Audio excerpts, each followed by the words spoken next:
Hi guys, welcome back. So I just got out of my appointment. My post-EGD was good. I have a hiatal hernia, which means that basically my stomach is coming out of my abdominal cavity up into my chest by 2 centimeters. So it's quite small, but it's enough to cause some issues and discomfort, and down the road it would have been an issue. I guess a little bit of heartburn, but nothing crazy that gave me any signs of this. So if I didn't go through this process, I would have likely then encountered issues later on because it would have probably gotten worse. I am, what is it, H something Lori, H. pylori, I think is what it is. That's the bacteria that they're testing for in the EGD. When they do the biopsy, I'm negative. Only 20% of people have that bacteria. It just happens. It's treatable with antibiotics, but I don't need to do that. So today I met with my doctor. He is awesome. He's a Missouri Tiger, so we're gonna have a little bit of problems because I'm a Jayhawk. But he is going to be doing my surgery on the 24th, which is like 2 weeks. Not even. On the 18th, I start my liquid fasting. So that's in 4 days. And then on the 24th, no, 25th. 25th? I don't know, whatever. Yeah, 25th, I'm going to do my surgery. And he is agreeing with me, and he thinks I'm a good candidate for the gastric bypass surgery. So ultimately, all my worrying was kind of for nothing because I got what I wanted in the long run. He said that he pushes for the sleeve because of the other complications that can come with the gastric bypass if you're not doing it right. So he asked me to explain to him why I wanted a gastric.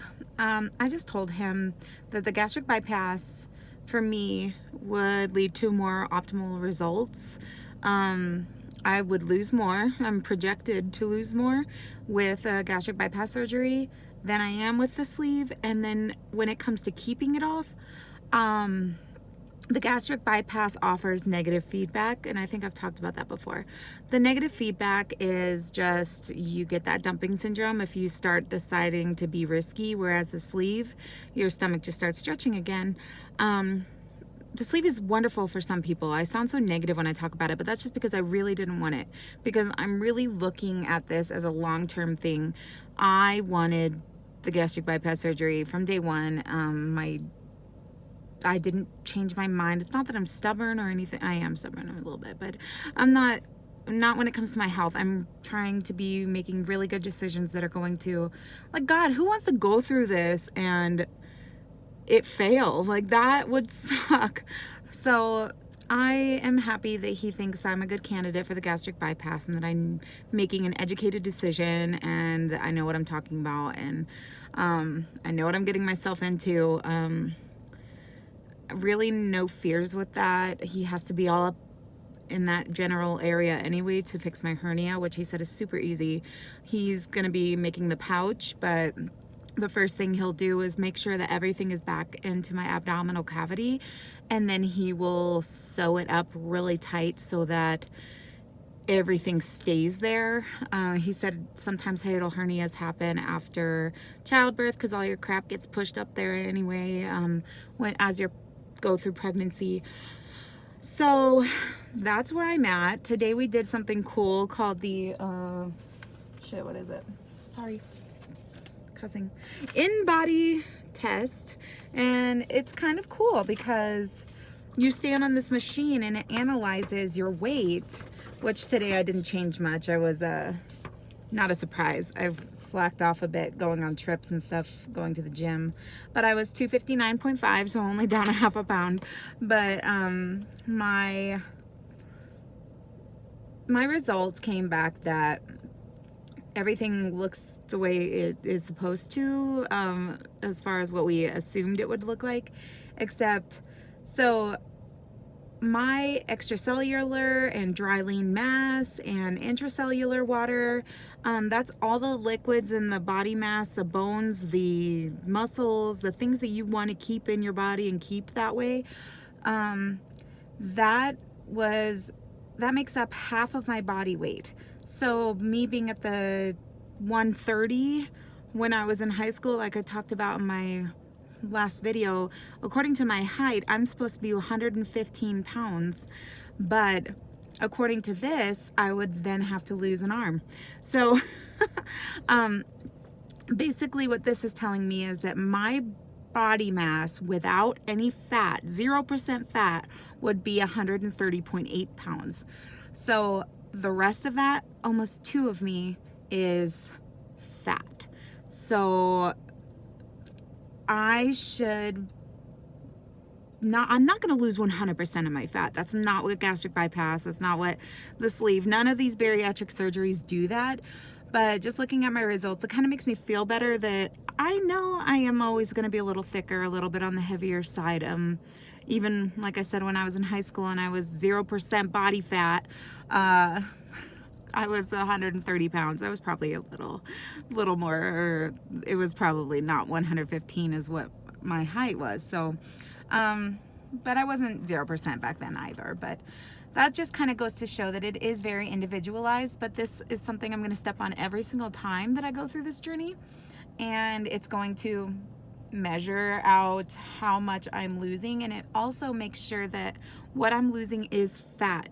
It's not that I'm dehydrated. It's not that I'm losing muscle or that magically my bones start disappearing or anything like that. But it just takes account to look at every single part of your body. So if your doctors offer the InBody test, ask them about it, because it really shows you what you should be and what your body is consisting of, because you don't want to lose that muscle, and that, like I said earlier, will prevent you from being the skin person too. So I am very happy with my ultimate results and all of the decisions. Now that my next appointment, I will be walking here. I'm in my car for my appointment because I was so excited, but even though I'm so excited, I am so nervous. Oh my God. But it will be okay. And I'm determined. I'm educated. I'm ready to go. So this is the step forward to a better life and then second chance at it. And you know, that fat that half of me is built up around my organs and stuff. That's not gonna, I want to crawl around with my grandkids. I mean, who doesn't want to do that? And I want to be the mom that my kids deserve me to be, and I want to be the teacher my students deserve me to be. And I can do that. Anybody can do that in other ways, but for me, losing the weight would help me do that. So stay tuned.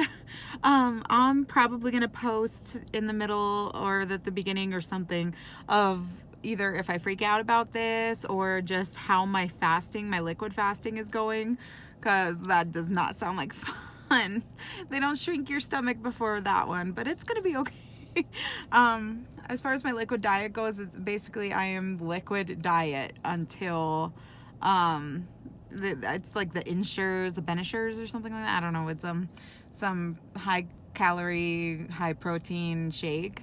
But I do that all day long, plus water, plus juice, and Jello, and ice pops and stuff like that, and broth. But I do that all day, except for one small meal that I can have. So for 7 days before my surgery to shrink the liver. So I'll post during that and explain how exciting and how fun that is. So stay tuned. Bye.